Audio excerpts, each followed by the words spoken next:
Ever heard of the Dinosaur Wars? No, the term doesn't refer to T-Rexes duking it out with Stegosauruses. Instead, it refers to the way a couple of scientists became downright nasty in their pursuit of fame, fortune, and dinosaur bones. Meet Othniel Marsh and Edward Cope. These two 19th century paleontologists were some of the most successful and esteemed dinosaur hunters of their day. They wowed the public with their discoveries and attracted a lot of research money in the process. In the early days, their competition was beneficial to science. Each drove the other to work hard, and each was quick to point out if the other had made a mistake.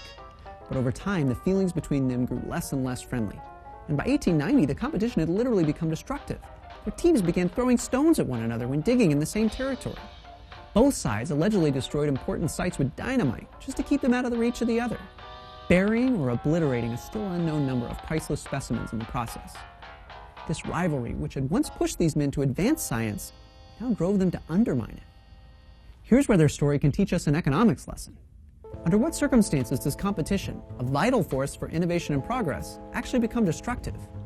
The answer is that competition becomes destructive when people start using fraud or force to outcompete their rivals. By literally destroying the competition's work, an economist would say that each of these men was attempting to artificially contrive exclusivity. In other words, they were trying to get an unfair advantage. In today's economy, big businesses rarely dynamite one another, but they don't have to, because they can use force provided by the government instead. Economists refer to the profits gained from exclusivity as rents, so the attempt to use government power to get exclusive benefits has been dubbed rent-seeking. Rent-seeking is probably the most important economic term that most people have never heard of. It's everywhere in our economy today. Whenever big corporations and other special interests ask the government for special favors, they're rent-seeking.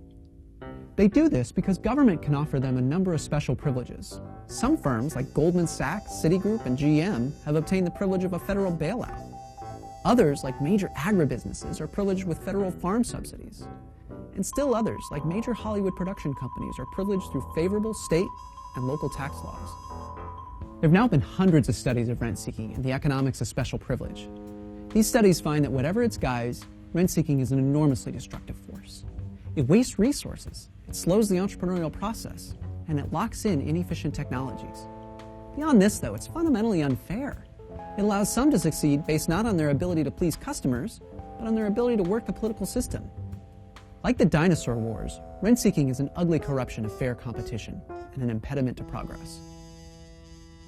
Click here to learn more about the destructive economic consequences of rent-seeking and government favoritism.